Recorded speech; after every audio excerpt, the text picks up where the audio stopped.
আবু দারদা রাদিয়াল্লাহু তাআলা আনহু যখন কুফায় আসলেন, এসেছেন সিরিয়া থেকে। আবু দারদা রাদিয়াল্লাহু তাআলা আনহু উনিও যে রাসূলের জলিলুল কদর সাহাবী, যু ইলম সাহাবী, ইলমওয়ালা সাহাবী।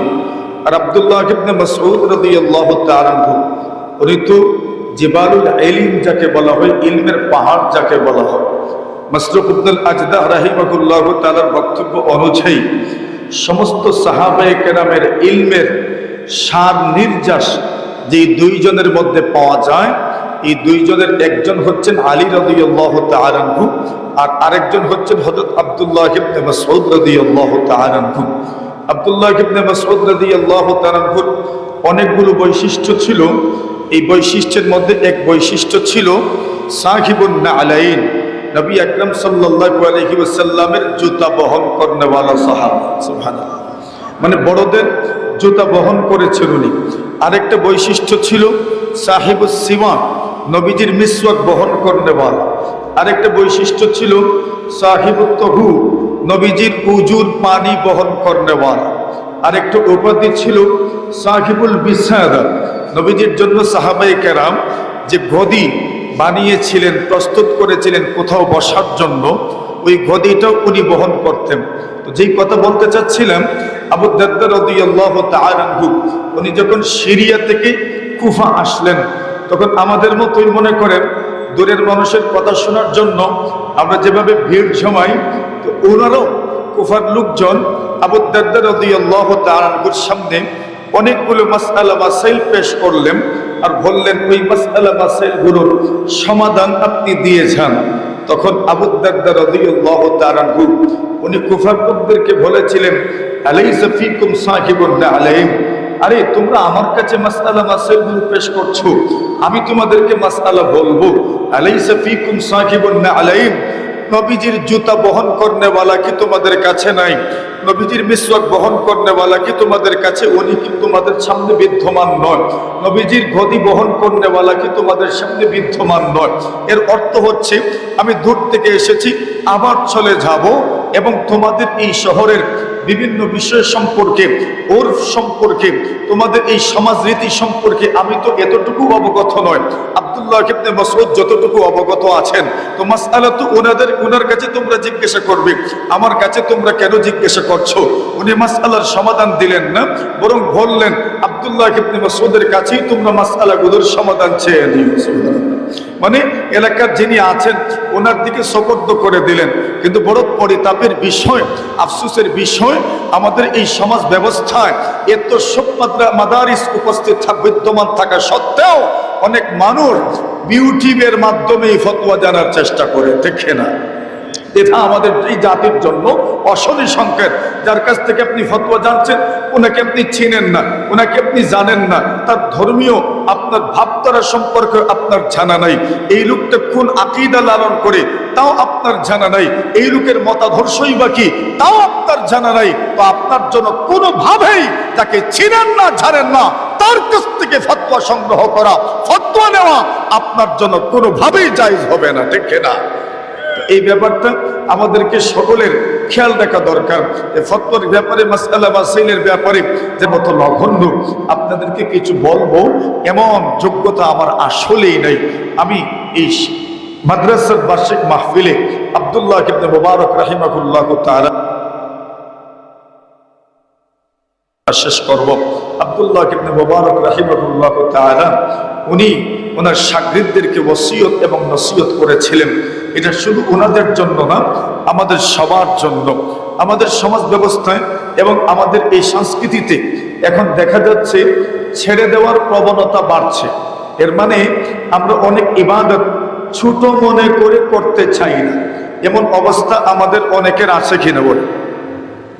আমরা নিজের থেকেই এটার মান নির্ণয় করি আর বলি যাই যে এটা তো ছোট একটা ইবাদত, এটা তো মুস্তাহাবের মতো একটা ইবাদত, অথবা এটা একটা সুন্নত পর্যায়ের ইবাদত, এটা আমি নাই করলাম।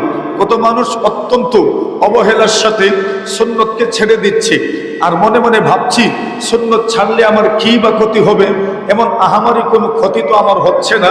কিন্তু বাস্তবতা হলো আপনি যদি কোনো একটা ইবাদত ছেড়ে দেন, তাহলে এই ইবাদত ছেড়ে দেওয়ার একটা অনিবার্য পরিণতি হচ্ছে এর চাইতে বড় ইবাদত থেকে আপনি বঞ্চিত হয়ে যাবেন। আব্দুল্লাহ ইবনে মুবারক বলেন, মান তাহাওয়ানা বিল আদাব উকিবা বিহিরমানিস সুনান। আব্দুল্লাহ ইবনে মুবারক বলেন, কোন মানুষ যদি সুন্নতে, কোন মানুষ যদি মুস্তাহাবের ব্যাপারে, আদাবের ব্যাপারে, শিষ্টাচারের ব্যাপারে, নীতি নৈতিকতার ব্যাপারে কেউ যদি গাফিল হয়ে যায়, শৈথিল্য পরায়ণ হয়ে যায়, উদাসীন যদি হয়ে যায়, আব্দুল্লাহ ইবনে মুবারক বলেন অনিবার্য পরিণতি হলো উকিবা বিহিরমানিস সুনান। আল্লাহ রাব্বুল আলামিন সুন্নাত থেকে তাকে বঞ্চিত করে দিবেন। কোন মানুষ যদি সুন্নাত থেকে বঞ্চিত হয়ে যায়, এই ব্যাপারটা তার জন্য কি পরিমাণ ভয়াবহতা নিয়ে আসবে। কিন্তু আল্লাহর কোন বান্দা যদি সুন্নতের ব্যাপারে গাফিল হয়ে যায়, আব্দুল্লাহ ইবনে মুবারক বলেন উকিবা বিহিরমানিল ফারাইদ। আব্দুল্লাহ ইবনে মুবারক বলেন কেউ সুন্নতের ব্যাপারে উদাসীন, সুন্নতের ব্যাপারে গাফিল, তার অনিবার্য পরিণতি হলো আল্লাহ তাআলা তাকে ফরজ থেকে বঞ্চিত করে দিবেন। পক্ষান্তরে কোনো মানুষ যদি আদাবের ব্যাপারে, মুস্তাহাবের ব্যাপারে, শিষ্টাচারের ব্যাপারে যত্নবান হতে পারেন, তবে তার লাভ কি? তার প্রথম নম্বর লাভ হলো আল্লাহ রাব্বুল আলামিন ইলম, আখলাক, আল্লাহ তাআলা ইলম, সব ধরনের গুণ, মানবিক গুণ আল্লাহ তাকে দান করবেন। আব্দুল্লাহ ইবনে আব্বাস রাদিয়াল্লাহু তাআলা আনহুমা বলেন, যার সম্পর্কে সবার জানা আছে, বয়স তো অনেক কম, এত কম বয়সের একজন মানুষ ইলমের ক্ষেত্রে এত উচ্চ শিখরে পৌঁছে যাওয়া এত সহজে হয়ে যায় নাই। আব্দুল্লাহ ইবনে আব্বাস রাদিয়াল্লাহু তাআলা আনহু নিজেই বলছেন, আল্লাহ রাসূল সাল্লাল্লাহু আলাইহি ওয়াসাল্লাম পেশাব করার জন্য গেলেন। যাহাবা রাসূলুল্লাহ সাল্লাল্লাহু আলাইহি ওয়াসাল্লাম লিকাদাই হাজাতিহি। আব্দুল্লাহ ইবনে আব্বাস বলেন, নবীজি কাদায়ে হাজাতের জন্য গেলেন, পেশাব করার জন্য গেলেন। আরবে তো পানি স্বল্পতা আছে, পানি তো এমনিতেই কম, প্রযুক্তি যেই সময় ছিল না, ওই সময় পানির স্বল্পতা কি পরিমাণ প্রকট ছিল। প্রযুক্তি থাকার পরেও পানির স্বল্পতা, ওইটা খাড়ায় ওঠা যাচ্ছে না। ওই সময় পানি এই পরিমাণ অল্প ছিল। আব্দুল্লাহ ইবনে আব্বাস বলেন, ফাতাবিউতুহু আনা ওয়া গুলামুম মা'ানা ইদাওয়াতুম মিম্মা। আব্দুল্লাহ ইবনে আব্বাস বলেন, আমি আর আমার একজন ভাই, আমার একজন সাথে একজন যুবক, আমরা দুজন নবীজি সাল্লাল্লাহু আলাইহি ওয়াসাল্লাম পেশাবের পরে দিলাতো ব্যবহার করবেন, পানীয় ব্যবহার করার জন্য আমরা দুজন এক বদনা পানি নিয়ে পয়গম্বরের পিছনে পিছনে গেলাম। কোরআনে মাজিদের মধ্যে আল্লাহ পরবর্তীকারে আলম এমন কিছু মানুষের প্রশংসা করছেন এবং তাদেরকে আল্লাহ পছন্দ করেন, ভালোবাসেন, মর্মে আল্লাহ ঘোষণা করছেন, ইন্নাল্লাহা ইউহিব্বুল মুতাতাহহিরিন। আল্লাহ রাব্বুল আলামিন অধিক পরিমাণে যারা পবিত্রতা অর্জন করে তাদেরকে আল্লাহ পছন্দ করেন, যারা তওবা করে তাদেরকে আল্লাহ পছন্দ করেন, যারা মুত্তাকি হয় তাদেরকেও আল্লাহ পছন্দ করেন, যে মানুষগুলো আল্লাহর উপর ভরসা করেন তাদেরকেও আল্লাহ পছন্দ করেন, যারা মুহসিন হয় তাদেরকেও আল্লাহ পছন্দ করেন, যারা আল্লাহর রাস্তায় জিহাদ করে তাদেরকেও আল্লাহ পছন্দ করেন।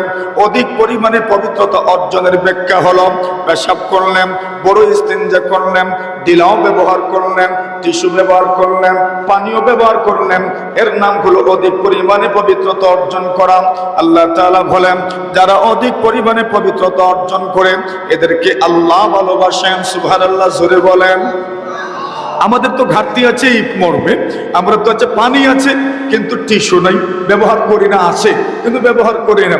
আর ইউরোপ, আমেরিকা সহ বিশ্বের যত আপনার উন্নত রাষ্ট্র আছে, ফার্স্ট ওয়ার্ল্ড যেগুলোকে আমরা বলি, সেখানে দেখবেন এরা টিস্যুকেই বেশি ব্যবহার করে, পানি খুব কমই এরা ব্যবহার করে। সার্ভিস পয়েন্টগুলোতে আপনারা তো জানেনই, বা আপনাদের আত্মীয় স্বজনদেরকে জিজ্ঞাসা করলে দেখবেন টিস্যুর উপরই তারা নির্ভরশীল।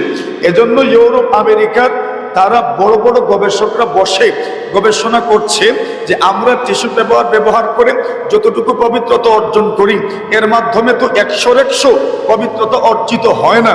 তো তারা গবেষণা করে এখন মানুষকে সাজেস্ট করছে এরা যেন ভিজা টিস্যু ব্যবহার করে। কোন টিস্যু? আরে বলেন কোন টিস্যু?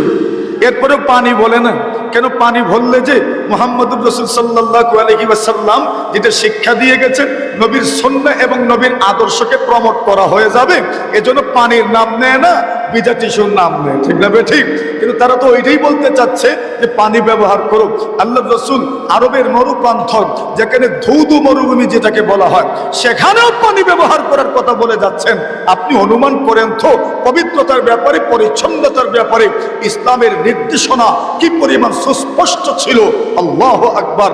আল্লাহ রাসূল যে সুস্পষ্ট নির্দেশনা উম্মতকে দিয়েছেন, পুরো পৃথিবী শুধু ওই যুগে না, আধুনিক বিশ্ব পয়গম্বরের পরিষ্কার পরিচ্ছন্নতা পবিত্রতার এই সাবজেক্টের ব্যাপারে যদি রাসূলকে আদর্শ মানতে চায়, তাহলে সর্বোৎকৃষ্ট আদর্শ হতে পারে সর্বযুগের, সর্বকালের, সর্বস্থানের মানুষের জন্য নবীদের শিক্ষাটাই সর্বোৎকৃষ্ট শিক্ষা হতে পারে। ঠিক না? এটাই তো আমাদের গর্বের ব্যাপার। আচ্ছা, যে কথা আমি মূলত বলতে চাচ্ছিলাম, আল্লাহ তো এমন কিছু মানুষকে পছন্দ করেন যে এই মানুষগুলো অধিক পরিমাণে পবিত্রতা অর্জন করেন। এর অর্থ সহজেই ধারায়, যারা পেশাবের পরে, পুরো ইস্তেঞ্জার পরে ডিলা ব্যবহার করেন এবং পানীয় ব্যবহার করেন।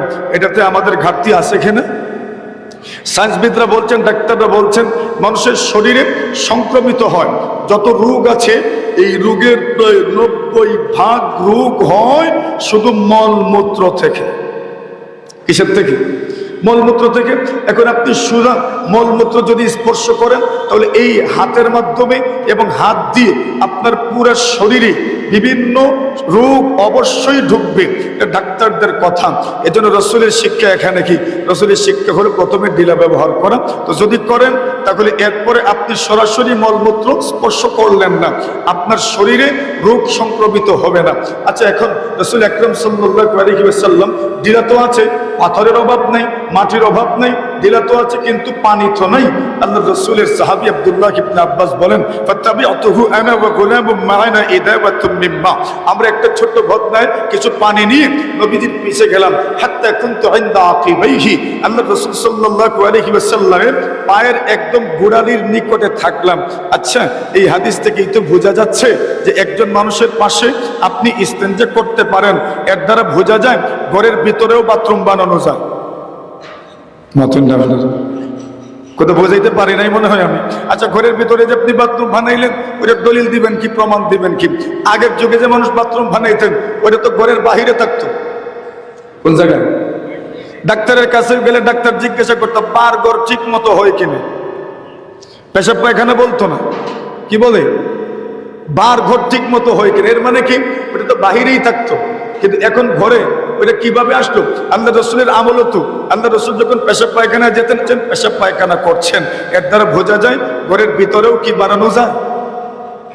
বাথরুম আপনারা ডাইরেক্ট পেশাব করা যায় না, বাথরুম বানানো যায় আর কি। ঘরের ভিতরে পেশাব করা যায়, এটা এইভাবে না বলে বাথরুম বানানো যায় আর বাথরুমে পেশাব করা যায়। এর প্রমাণ আছে না নাই? এর প্রমাণ আছে। যে কথা বলছিলাম, নবী আকরাম সাল্লাল্লাহু আলাইহি ওয়াসাল্লামের সাহাবী আব্দুল্লাহ ইবনে আব্বাস বলেন, আমরা নবীজির একদম নিকটে ছিলাম, অতঃপর নবীজির পাশেই আমি পানির বদনা রেখে আসলাম। নবীজি তো দেখেন নাই, নবীজি জানেনও নাই কেই বা পানি রাখলো। আল্লাহ রাসূল পানি ব্যবহার করার পরে ফিরে আসলেন, আসার পরে জিজ্ঞাসা করলেন, মান ওয়াদা আলমা, পানি কে রেখেছে? তো ওনারা ইশারা ইঙ্গিতে বলে দিলেন, আমি পানি রেখেছি। বয়স তো আমার খুব কম, 10 বছর বা 11 বছরের মতো হবে। এত ছোট্ট একটা বালক আমি পানি রেখেছি। ফাউশিরা ইলাইয়া, আমার দিকে ইঙ্গিত করা হলো আব্দুল্লাহ ইবনে আব্বাস পানি রেখেছে। আব্দুল্লাহ ইবনে আব্বাস বলেন, ফলাফলে কি হলো? আল্লাহর রাসূল ফাদাম্মানি রাসূলুল্লাহ সাল্লাল্লাহু আলাইহি ওয়াসাল্লাম, নবী আকরাম সাল্লাল্লাহু আলাইহি ওয়াসাল্লাম আমাকে ওনার বুকের সঙ্গে জড়ায়া ধরলেন এবং আমার জন্য দোয়া করলেন, আল্লাহুম্মা আল্লিমহুল কিতাব ওয়া ফাক্কিহু ফিদ্দিন। আল্লাহ আমার আব্দুল্লাহ ইবনে আব্বাসকে ইলম দান করো, আপনি তাকে সুন্নতের ইলম দান করো, কোরআন সুন্নাহর ইলম দান করো। তাহলে আদব যদি থাকে, প্রথম নম্বর লাভ হচ্ছে আপনি ইলম পাবেন। আল্লাহ তাআলা আপনাকে মানবিক গুণে গুণান্বিত করবেন, নম্রতা, ভদ্রতা, সৌজন্যতা, শিষ্টাচারের গুণে আল্লাহ তাআলা আপনাকে গুণান্বিত করবেন। বলছেন আব্দুল্লাহ ইবনে মুবারক, ওমান তাহাওয়ানা বিসসুনান, আর যেই ব্যক্তি সুন্নতের ব্যাপারে গাফেল হবে, ও কিভাবে হিরমানিল ফরায়েদ, আল্লাহ তাআলা তাকে ফরজ থেকে বঞ্চিত করে দিবেন। আব্দুল্লাহ ইবনে মুবারকের এই কথাটা অত্যন্ত গুরুত্বপূর্ণ। কেউ যদি সুন্নত থেকে বঞ্চিত হয়, উদাসীন হয়ে যায়, ফরজ থেকে বঞ্চিত হয়ে যাবে।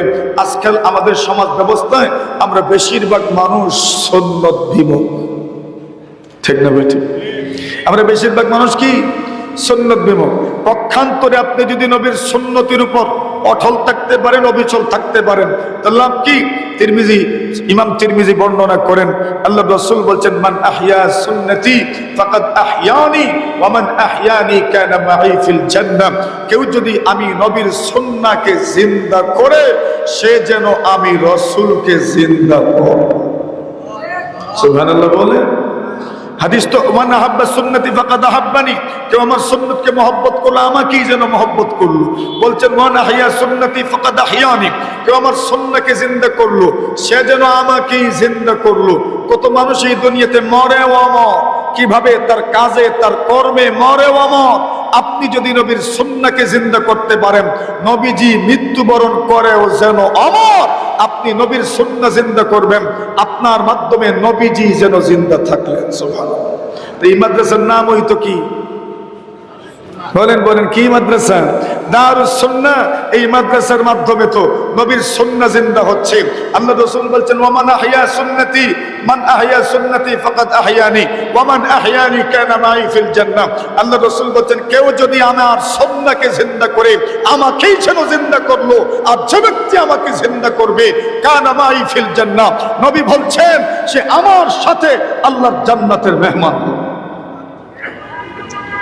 ইসমাইল হাক্কি রাহিমাহুল্লাহ তাআলা আরেক কথা বলছেন, উনি হাদিস বলে উল্লেখ করেছেন, যদিও হাদিসের মুতাদাওয়াল কোন কিতাবের মধ্যে এই হাদিস পাওয়া যায় না, কিন্তু উনি বলছেন ওয়াকাদ ওয়ারাদা ফিল হাদিস। ইসমাইল হাক্কি রাহিমাহুল্লাহ তাআলা লিখেন, মান হাফিজা সুন্নতি, কেউ যদি আমার সুন্নাহকে জিন্দা করে, আকরামাহুল্লাহু বিআরবা'i খিসাল, আল্লাহ তাআলা তাকে 4টা সম্মানে ভূষিত করবেন। 1 নম্বর সম্মান হলো আল মাহাব্বাতু ফি কুলুবিল বারারা। সুন্নাত যদি কেউ জিন্দা করেন, সুন্নতের যদি কেউ হেফাজত করেন, সুন্নাহের উপর যদি কেউ আমল করেন, 1ম নম্বর লাভ হচ্ছে নেককার মানুষের অন্তরে এই লোকটার মহব্বত আল্লাহ ঢুকায় দেন। কথা বাস্তব না অবাস্তব বলুন? যারা দুনিয়াতে সুন্নাহকে মহব্বত করে, এই মানুষগুলোকে যে কেউ নেককার তো মহব্বত করেই, বদকাররাও কি করে? মহব্বত করে। 2 নম্বর বলছেন ওয়াল হাইবাতু ফি কুলুবিল ফাজারা, কেউ যদি সুন্নতের উপর আমল করেন, কেউ যদি সুন্নতের হেফাজত করেন, কেউ যদি এই সুন্নতকে জিন্দা করেন, আল্লাহর বান্দা বলেন, হাদিসের মধ্যে এসেছে আল হাইবাতু ফি কুলুবিল ফাজারা, যারা বদকার, যারা নেককার নয়, যারা বদকার, যারা বদ্দিন, ওদের অন্তরে আল্লাহ তাআলা সুন্নতের উপর আমল করনে বানা মানুষের ভয় ঢুকায় দেন। সুবহানাল্লাহ। ওই হাদিস তো আপনারা জানেন, আসসিকাতু ফিদ্দিন, আল্লাহর বান্দা বলেন, কেউ যদি সুন্নতের উপর আমল করে, দ্বীনের লাইনে আল্লাহ তাআলা তাকে অবিচলতা দান করেন। চালা বলেন, কোন মানুষ যদি এর হয়ে যাচ্ছ, আর কোন শাস্তি চাও তুমি? কিছু সদকা দেব, নগদ হোক অথবা বাকি হোক, যে এখন না, ইনশাল্লাহ বছরান্তে আমি দিয়ে দিব, বছরের যে কোনো একটা সময় করে আমি দিয়ে দিব, অথবা নগদ এখন যে যতটুকু পারলেন দিলেন, থাকলে বলেন, দোয়া হয়ে যাবে ইনশাল্লাহ। আছেন কেউ ইনশাল্লাহ? সুবহানাল্লাহি ওয়া বিহামদিহি সুবহানাল্লাহিল আযীম। আছেন নি কোন আল্লাহর বলি? ইনশাল্লাহ আমি প্রতিষ্ঠানের জন্য বিয়ানীবাজার পিউরিয়ার মালিক হাসান ভাই, উনি নগদ 5000 টাকা, একবার জোরে সুরে বলেন মারহাবা। আল্লাহ কবুল করো, মঞ্জুর করো। আল্লাহ ভাইয়ের হায়াতে, রিজিকে, ইলমে, আমলে, ব্যবসা বাণিজ্যের মধ্যে বারাকা দান করো। আয় আল্লাহ সমস্ত মুর্তেকারদেরকে মাফ করো, জিন্দাদেরকে নেক হায়াত দান করো। আমিন ইয়া রাব্বাল আলামিন। আর কেউ আছেন নেই? মাশাআল্লাহ, 2 দিন ব্যাপী মাহফিল আজকে শেষ হবে। আমি আর কথা দীর্ঘায়িত করছি না, আপনারা যার যার মতো করে ইনশাআল্লাহ দিয়েছেন, আগামীতেও দিবেন। আমি কথা দীর্ঘায়িত করছি না, এখানেই শেষ করছি। ওয়া আখিরু দাওয়ানা আনিল হামদুলিল্লাহি রাব্বিল আলামিন। মরহুম হাজী সাজ্জাদ আলী সাহেবের মাগফিরাতের জন্য নগদ 2000 টাকা আল্লাহ কবুল করো, মঞ্জুর করো। আল্লাহ হায়াতে, রিজিকে, ইলমে, আমলে বারাকাত দান করো। আয় আল্লাহ, ওনার কবরটাকে জান্নাতের বাগান বানায়া দাও। ওনার ওলি ওয়ারিস যারা আছেন, সকলের সমস্ত পেরেশানি দূর করে দাও, বালা মুসিবত থেকে তাদেরকে হেফাজত করো। আমিন ইয়া রাব্বাল আলামিন। জলসার বাজার থেকে আরো অনেক টাকা আসছে, আলহামদুলিল্লাহ রাব্বিল আলামিন। আল্লাহ তাআলা সকলের সদকা খায়রাত কবুল মঞ্জুর করুন। আল্লাহ তাআলা রিজিকের মধ্যে, ইলমে আমাদের মধ্যে আল্লাহ বারাকা নসিব করুন, আমিন ইয়া রাব্বাল আলামিন। সুবহানাল্লাহি ওয়া বিহামদিহি, সুবহানাল্লাহিল আযীম। দোয়া আপনাদের।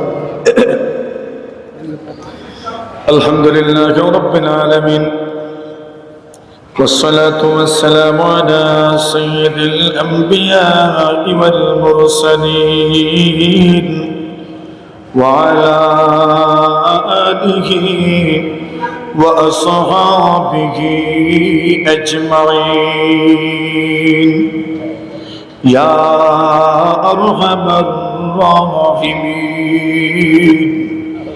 يا أكرم الأكرمين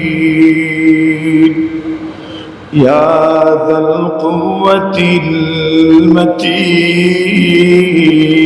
المتين رب العالمين الله দারুস সুন্নাহ মুরাদুন টাইটেল মাদ্রাসার 2 দিন ব্যাপী মহাসম্মেলনের সমাপনী দিনের শেষ অধিবেশন উলামায়ে কেরাম কল্যাণ মুরব্বী সাহেবান কল্যাণ, হে আল্লাহ আমার সমাবেশী যুবক বন্ধু কল্যাণ, বড় ভাইয়ের তোর বয়সী বড় ভাইয়ের লয়া, ছোট ভাইয়ের তোর বয়সী ছোট ভাইয়ের তোরে লয়া, আল্লাহ পর্দা নিশিন মা বোন কল্যাণ আপনার সাথে দরবার হাত পাতাইলাম, আমরা জীবন সমস্ত গুনাহ খাতারে মাফ ফরমাও রব্বুল আলামিন। আল্লাহ মাগফিরাত ওয়াসিলায় আমরা প্রত্যেকের মধ্যে গানর কবরে জান্নাতুর বাগান বানাও ও মালিক,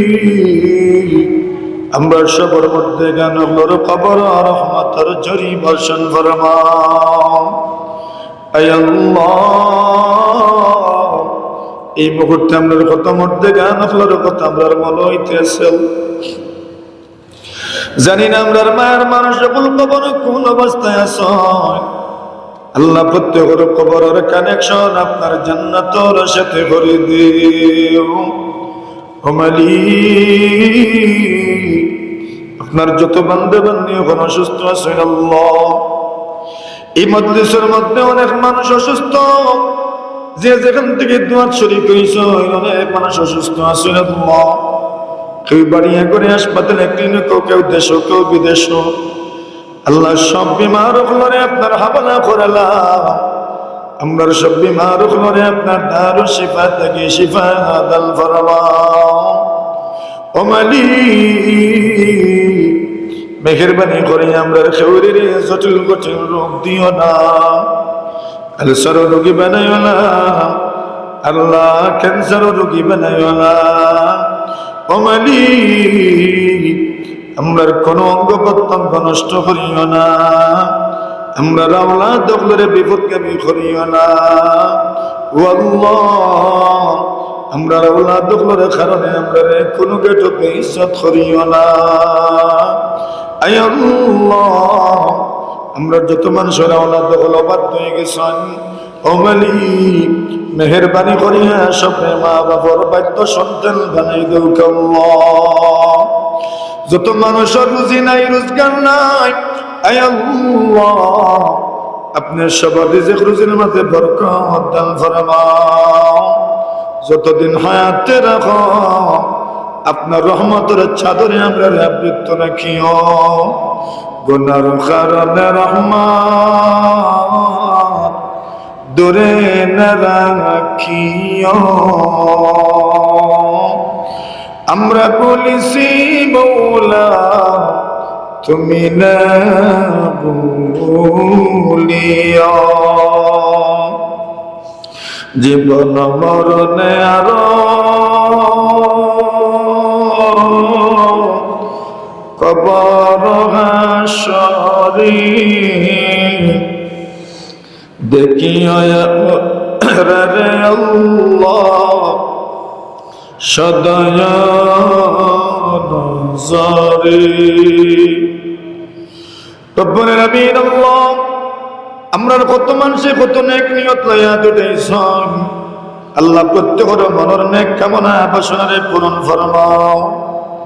কত মানুষ মাহফিল আমার সময় বাড়ির থেকে দোয়া চাইছে, আল্লাহ সবার বাড়ি ভালো হলো একটা নেক হায়াত দান ফরমাও।